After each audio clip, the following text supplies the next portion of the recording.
Débutons ce journal avec les titres. L'apostolat catholique sacerdoce royal a organisé une conférence de presse pour annoncer la 21e édition du Kairos. Le mercredi 2 novembre a eu lieu aux deux plateaux une conférence de presse dirigée par le bishop Ouattara Mohamed Idriss. C'était à l'espace Longchamp. Débutons l'actualité internationale aux États-Unis. Première rencontre des présidents Obama et Trump.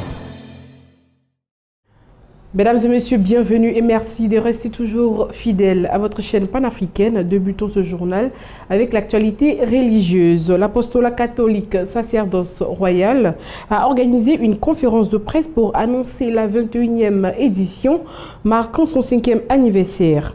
Le thème de cette édition est « Procréer, multiplier, assujettisser et dominer » tiré de Genèse 1, verset 28. C'est au Centre international de retraite Saint-Jean-Baptiste Marie Vianney que s'est tenue la conférence de presse pour annoncer la 21e édition du Kairos. Mandatée par le berger Abraham Marie, initiateur du Kairos, c'est la sœur Marie qui a animé cette conférence. Elle a défini dans un premier temps l'apostolat catholique du sacerdoce royal et a expliqué ses principales missions. Notre vocation fondamentale, c'est de promouvoir le sens et le respect du sacré, non seulement dans l'Église, mais également dans notre vie quotidienne. Célébrer le sacré parce que nous avons compris que nous sommes enfants de Dieu, que nous sommes enfants de l'Église et que nous devons respecter tous ceux qui sont établis au sein de cette Église pour nous conduire.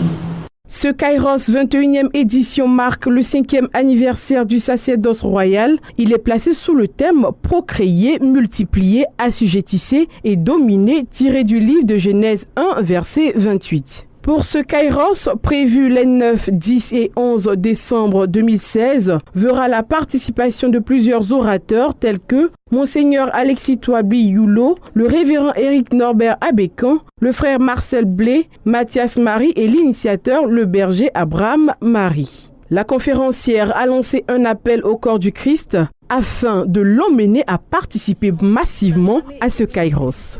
Je voudrais encourager toutes ces personnes-là qui, même étant loin, que ces personnes-là se connectent à nos radios, à notre télévision, pour pouvoir recevoir donc ce jour-là la dimension prophétique qui sera véritablement répandue. Parce que Dieu attend ce moment de Kairos pour répandre une grâce particulière dans la vie de tous ses enfants.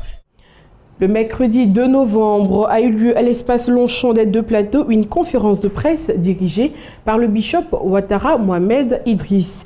Cette conférence annonçait la 2e grande convention internationale des églises ambassades des miracles dont il est le fondateur. Le mercredi 2 novembre 2016 s'est tenue à l'espace Longchamp des deux plateaux une conférence de presse qui a eu pour but d'annoncer aux médias la 2e convention internationale des églises ambassades des miracles. Dans un discours explicite et concis, l'homme de Dieu a clairement expliqué à l'assistance l'objectif majeur de cette convention. Cette convention annuelle, est-ce qu'une assemblée générale annuelle est pour une société? En effet, les associés d'une société se réunissent annuellement au fin de faire un bilan de fonctionnement de la société par rapport à sa gestion et ensuite, généralement, au sein des assemblées générales, il détermine des perspectives en ce qui concerne les orientations à venir. Henry Ford, un industriel, disait à ce propos, se réunir est un début, rester ensemble est un progrès, travailler ensemble est la réussite. Se réunir et travailler ensemble nous procure le progrès et la réussite. À l'instar des sociétés, les églises ambassades des miracles se réunissent chaque année à l'effet, entre autres, de faire un bilan diagnostique du fonctionnement de l'Église. Ensuite, de mener des réflexions sur le fonctionnement de l'Église et finalement, de définir des perspectives en ce qui concerne le futur. Il est à rappeler qu'au-delà des individus, la deuxième convention des églises ambassades des miracles aura également pour but d'élever de prières en faveur de la Côte d'Ivoire. C'est donc un rendez-vous divin dédié à la bénédiction de tous, afin que désormais nul ne tienne devant nos vies, que toute la gloire revienne à Dieu. Pour rien au monde, je ne pourrais donc manquer cet événement majeur, cet événement gigantesque, donc qui est la deuxième convention internationale des églises ambassades des miracles, qui est pour moi donc un temps agréable de formation dans la présence de Dieu, de formation donc qui nous sera donnée par le Saint-Esprit. C'est une convention qui nous permettra de nous retrouver toutes les églises ambassades des miracles, de pouvoir faire un bilan, de présenter la vision, de nous faire connaître au monde entier, car nous rentrons dans une autre dimension et notre Père tient à ce que tout le monde puisse y participer, tout le monde puisse bénéficier justement de tout cet impact, cette puissance qui sera déployée pendant 6 jours. Chacun son arme à la main, tel était le thème de la veillée de prière du Centre d'Excellence d'Angré le vendredi 16 septembre dernier. Cette veillée conduite par le berger Achidja Pakom-Marie a été marquée par une puissante manifestation de l'esprit. En rang serré, discipliné et surtout déterminé. Un rassemblement exceptionnel à l'espace La Viva, espace de la vie, où se tient chaque dimanche un autre temps de prière dénommé Élie et les balles et qui pour une nuit a cédé cet espace à cette grande veillée. Des enfants de Dieu, ce vendredi 16 septembre, à rencontre de puissance, veillée de feu du Centre d'Excellence d'Angré avec un seul mot d'ordre, en finir avec les autels démoniaques et les idoles de nos familles. Une bien triste réalité dans les familles africaines. Avec comme meneur le soldat en chef de Dieu, le berger Achidja Pakom-Marie. Chacun son arme de destruction à la main, comme nous le recommande Ézéchiel chapitre 9, le verset 1, pour mettre fin aux souffrances, aux maladies et autres blocages. À chacun son arme de destruction massive. Et nous avons un objectif ce matin, de détruire tous les autels et les idoles qui nous réclament. Si le Seigneur est avec nous, qui peut être contre nous? Nous dit Romains chapitre 8, le verset 31. Et cette nuit, la victoire était là, palpable. Les verrous des blocages ont sauté, les captifs libérés. Seigneur Jésus, je commande que le diable soit évacué. Comme nous le constatons ici avec les nombreux témoignages. Une victoire confirmée et sécurisée avec l'Eucharistie, le summum de la prière. Dieu siège dans la louange de son peuple, une louange, une adoration pour rendre gloire à Dieu avec le cœur Sainte-Thérèse de l'Enfant Jésus, le groupe musical du Centre d'Excellence d'Angré et Madame Akron chante de l'Éternel. Comme le roi David, les enfants de Dieu ont honoré leur Père. Victoire, victoire, victoire. Toujours en Côte d'Ivoire, cette fois en société, l'ISFC, l'Institut supérieur de formation continue, a organisé le mardi 1er novembre dernier un séminaire consacré à la prise de décision. Les participants ont appris les différents mécanismes d'une prise de décision juste et productive. Prendre une décision en tant que cadre ou chef d'entreprise peut parfois s'avérer difficile. Pour permettre de comprendre et maîtriser les outils de la prise de décision et les mécanismes de psychologie sociale préalables à la décision, l'Institut supérieur de formation continue, ISFC, a invité ses cadres d'entreprise et décideurs à une formation. Dr Emmanuel Kouman, PDG de l'ISFC, a dans son exposé enseigné les différentes étapes de la prise de décision. Même dans l'échec, on a besoin souvent aussi de prendre une décision. Pas parce que j'ai échoué hier. Alors c'est moi. Et qu'est-ce que généralement en Afrique on nous dit? Notre milieu ou bien notre pensée, ça veut dire que nous sommes déjà influencés négativement. Et plus. Les participants se sont dit heureux d'une telle formation nécessaire pour minimiser les injustices lors de la prise de décision. Ce thème m'a beaucoup intéressé parce qu'à Bondoukou, je suis candidate aux élections. Alors je suis venue voir, écouter, pour savoir si ma prise de décision était une prise réelle. Et j'ai vu que l'enseignement qu'il a donné est parfait sur cette décision prise. Dans le cadre de notre travail, nous avons souvent tendance à faire des réunions. Peut-être que la présentation que nous avons là-bas et ce que je viens de voir aujourd'hui vraiment m'apporter un plus, m'amener à corriger certaines dispositions. Et nous avons constaté que la formation aujourd'hui n'est pas adaptée. Ce sont des formations théoriques, alors qu'aujourd'hui on a besoin des gens qui sont formés par rapport à des cas pratiques, une formation issue d'une expérience vécue. Donc nous, notre leitmotiv, c'est vraiment d'arriver à donner le plus d'exemples pratiques aux auditeurs pour qu'ils puissent être leaders et experts dans leur domaine. Cabinet de formation continue et de perfectionnement, l'ISFC se donne pour mission d'apporter son expertise dans divers domaines afin de permettre aux uns et aux autres de répondre de façon efficiente aux exigences de leurs différents secteurs. En outre, ces formations participatives basées sur des cas pratiques permettent d'acquérir du savoir quel que soit le niveau intellectuel. La formation s'est soldée par la remise de diplômes de participation et une photo de famille à clore ce séminaire. Au Cameroun, la RDPC, le parti au pouvoir, a commémoré le 34e anniversaire de la session à la magistrature suprême du président Paul Biya. Paul Biya est arrivé au pouvoir en 1982. Les militants et sympathisants du RDPC, le Rassemblement démocratique du peuple camerounais, le parti au pouvoir, ont célébré ce 6 novembre 2016 le 34e anniversaire de l'accession du président Paul Biya à la magistrature suprême. Une célébration dominée par des meetings populaires à travers le territoire national, meublée par des conférences, débats, des activités sportives et culturelles, ainsi que des marches de soutien. Une occasion de relever les actions menées par l'homme du renouveau.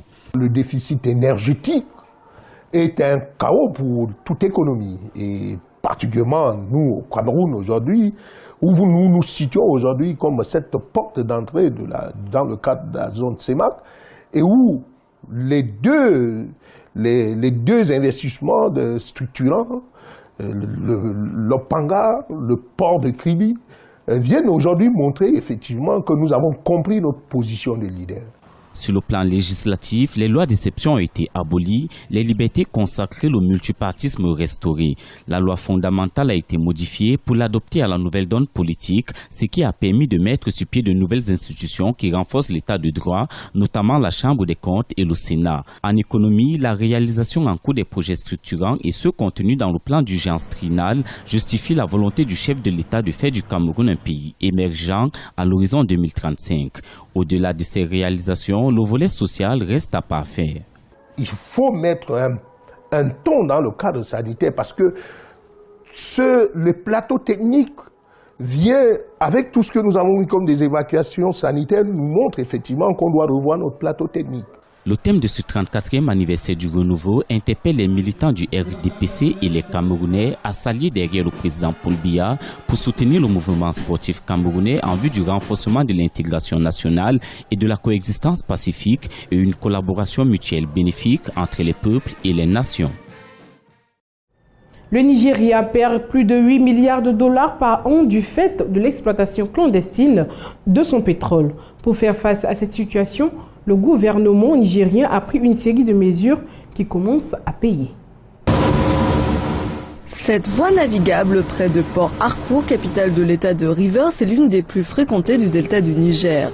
Nous avons rejoint les bateaux de patrouille du corps de sécurité et de défense civile du Nigeria à la chasse aux vaisseaux transportant du pétrole raffiné illicite. Presque impossible de distinguer les contrebandiers des marchands réguliers, alors chaque vaisseau est traité avec le plus grand des soupçons. Après plusieurs heures de chasse, les patrouilles fouillent ce bateau et ils ont eu raison.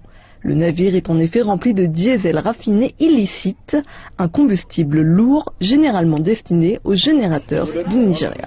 Ce vaisseau entièrement chargé de diesel raffiné illégal vient d'être saisi. C'est un mode de transport classique des voleurs de pétrole. Le corps de défense civile du Nigeria déclare qu'il faut une injonction judiciaire pour qu'ils y renoncent. Mais ils feront une bataille acharnée pour l'acquérir. L'enquête commencera. Nous les avons appréhendés. Nous les amènerons au commandement s'ils sont coupables. Nous les jugerons au tribunal. Lors de cette procédure, nous postulerons pour un abandon du vaisseau au gouvernement fédéral et au cours de nos investigations, nous essayerons de trouver les cerveaux derrière tout ça et trouverons un moyen de les arrêter. Deux suspects ont été arrêtés en voyant les bateaux de patrouille. Les voleurs de pétrole du delta du Niger sont très organisés. Les suspects disent ne pas savoir pour qui ils travaillent.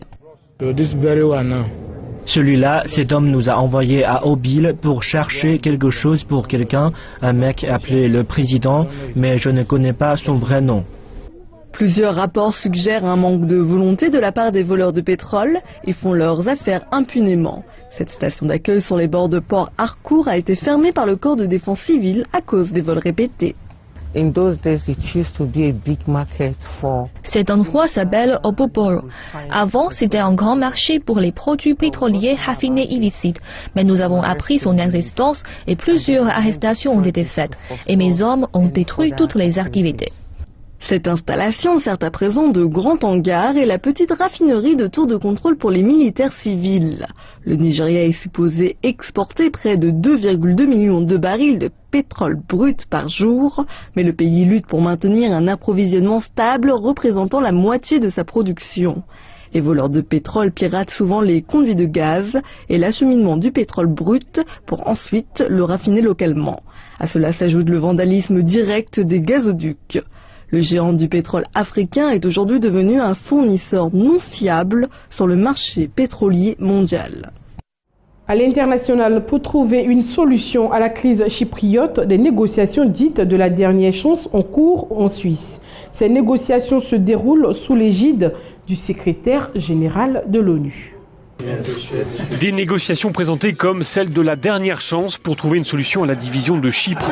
Cela se passe en Suisse en présence du président chypriote grec Nikos Anastasiades et du leader chypriote turc Mustafa Akıncı, le tout sous l'égide du secrétaire général de l'ONU. Ban Ki-moon qui a dit vouloir que le conflit chypriote soit réglé d'ici à la fin de l'année. Les discussions ont débuté ce lundi et doivent durer jusqu'à vendredi.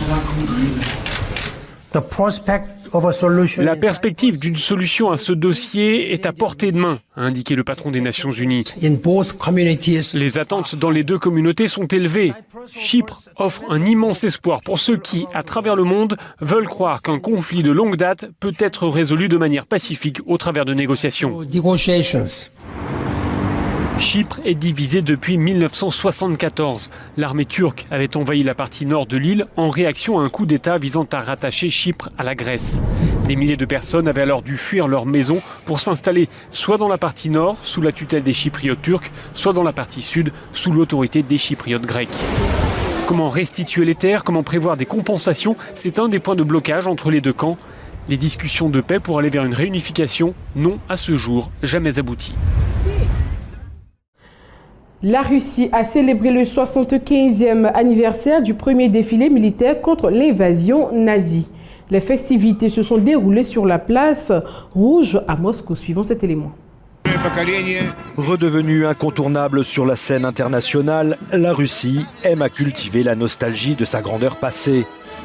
Lundi à Moscou, à l'occasion du 75e anniversaire du premier défilé militaire contre l'invasion nazie, la place Rouge s'est transformée en une véritable scène de théâtre, mais les acteurs étaient de véritables soldats.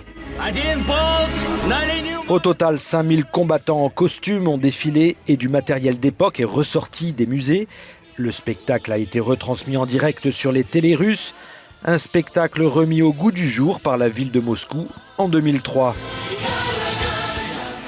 Cette commémoration nationale tombe un 7 novembre. Ce n'est évidemment pas un hasard de calendrier. Le 7 novembre 1917 démarrait la révolution bolchevique, une date anniversaire subliminale pour le public russe.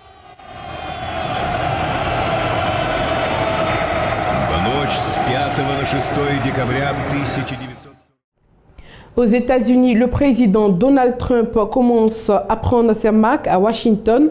Première étape, la Maison-Blanche. Il s'est entretenu avec le président sortant Barack Obama.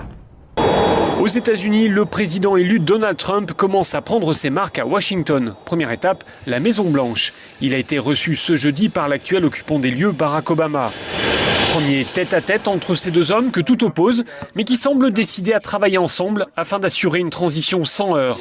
Barack Obama a indiqué que cette longue conversation avait été excellente. Je veux souligner, monsieur le président élu, que désormais, nous allons faire tout notre possible pour vous aider à réussir. Car en effet, si vous réussissez, alors le pays réussira.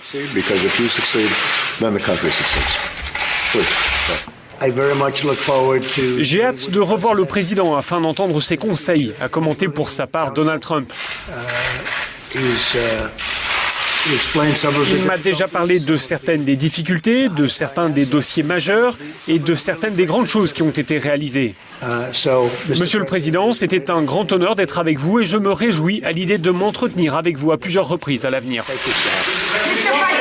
Et pendant que les deux hommes parlaient en tête-à-tête, leurs épouses ont fait de même, l'actuelle première dame Michelle Obama et la future First Lady Melania Trump. La passation de pouvoir aura lieu le 20 janvier. Les côtes de la ville de New York sont menacées par une montée des eaux de près de 2 mètres d'ici à 2100. Des plans sont prévus pour sauver Manhattan et il faudra 20 milliards de dollars. J'avais un pavillon d'un étage ici et juste à côté, il y avait des constructions du même type. Jusqu'en 2012, Joe Tyrone était propriétaire d'une maison ici, dans le quartier new-yorkais de Staten Island, jusqu'à l'arrivée de l'ouragan Sandy. Il y avait 3,5 mètres d'eau à l'extérieur et plus de 2 mètres à l'intérieur. Et toute la maison a été détruite. Construite sur les rives de l'Atlantique, la maison de Joe n'a pas survécu à cette énième inondation. Ces tempêtes violentes, autrefois espacées de plusieurs dizaines d'années, sont arrivées 2 fois en 2011 et 2012. Une fréquence qui a convaincu Joe et ses voisins de ne pas reconstruire après Sandy. En 2011-2012, une nouvelle réalité s'est mise en place et une partie de cette réalité est le changement climatique. Et ce n'est pas quelque chose qui n'arrivera pas avant 20, 30 ou 100 ans. Ça va arriver à nouveau. La reconnaissance de cette réalité a permis de nous faire racheter nos maisons. L'État a racheté les propriétés au prix d'avant le désastre. Les maisons alentours qui ont survécu sont désormais vides car la zone est considérée impossible à protéger. Mais au cœur de New York, la réponse est différente. La ville abrite certaines des propriétés les plus chères du monde. Pas question d'abandonner la zone, même si le niveau de la mer devrait monter de près de 2 mètres à la fin du siècle. Daniel Zarilli est en charge de la gestion du changement climatique pour la ville. New York ne se déplacera pas dans les terres. New York restera où elle est, là où elle s'est construite ces 400 dernières années. Et elle est ici car c'est la porte d'entrée de l'Amérique. La ville envisage aujourd'hui un système de terrassement et de murs surnommé le Grand U, qui entourera le bas Manhattan, abritant Wall Street. Il faudra également surélever des infrastructures essentielles. Ce plan d'action contre le changement climatique a été doté d'un budget de 20 milliards de dollars. Malgré le large soutien politique pour le projet, l'élection d'un climato-sceptique à la Maison-Blanche pose la question de l'avenir de la gestion du changement climatique. Faisons un tour en Haïti où une grande campagne de vaccination est en cours pour tenter d'éradiquer l'épidémie de choléra. 1200 personnes ont été touchées par l'épidémie de choléra qui a exacerbé par le passage de l'ouragan Matthew. Lancement en Haïti d'une campagne massive de vaccination contre le choléra. La maladie qui n'était pas encore éradiquée a touché 1200 personnes depuis l'ouragan Matthew début octobre. Des inquiétudes subsistent quant à la capacité d'améliorer à long terme les infrastructures d'eau et d'assainissement nécessaires à l'élimination de la bactérie sur l'île d'Haïti.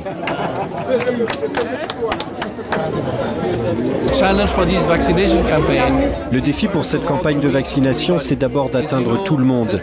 Vous savez que certaines zones du pays sont très difficiles d'accès. Même avant l'ouragan, ce n'était pas facile, mais il a compliqué les choses très sérieusement. Les routes, les transports, les ponts. L'autre défi, c'est la sécurité. On doit s'assurer qu'il n'y a pas de troubles, que les gens peuvent avoir accès à la vaccination sans interférence avec des manifestations ou autres. Le choléra a été introduit en Haïti en 2010 par un contingent de casques bleus de l'ONU. Depuis, il a infecté 800 000 personnes et en a tué 9 000. L'ouragan Matthew a détruit une partie importante des infrastructures. En sport, El Jefslassi a été élu président de la Fédération éthiopienne d'athlétisme. La légende de l'athlétisme éthiopien a été désignée lors d'une assemblée générale tenue à huis clos début novembre. C'était. La légende de l'athlétisme éthiopien, Haile Gebrselassie, vient d'être élu président de la Fédération éthiopienne d'athlétisme. C'était lors d'une assemblée générale tenue à huis clos samedi 5 novembre 2016. Il a remporté le vote par 9 voix sur 15. Son premier objectif reste la détection des talents à travers toute l'Éthiopie. My plan, going to the athlete. I don't sit here in Addis and wait, the new coming athlete. I don't. Mon plan est d'aller vers l'athlète. Je ne vais pas rester ici, assis à Addis Abeba, à attendre que le nouvel athlète vienne. Je ne fais pas cela. Je dois y aller. Il y a des camps dans 4 régions différentes qui produisent de nombreux athlètes. Les gens savent que l'athlétisme est en marche, mais il n'est pas seulement question de course. Il y a aussi le saut et le lancer. Je veux élargir les disciplines auxquelles nous allons participer. Nous voulons remporter de l'or aux Jeux Olympiques et aux Championnats du monde. Et c'est notre principal objectif. Want to win a gold in Olympics and World Championship. L'élection de Haile Gebrselassie intervient dans un contexte particulier marqué par les enquêtes sur dopage. Au total, près de 200 athlètes sont concernés. Lors des Jeux Olympiques 2016 à Rio, l'Éthiopie a été classée au 44e rang du classement par pays, avec une seule médaille d'or. Une performance jugée insuffisante, sans oublier la corruption qui gangrène l'athlétisme. Les Éthiopiens espèrent un changement avec l'arrivée de Haile Gebrselassie. Tout athlète vous parlera de la mauvaise administration dans ce corps, y compris Haile lui-même qui les a critiqués ouvertement. J'espère maintenant qu'il trouvera et s'attaquera à la source de la corruption dans la fédération.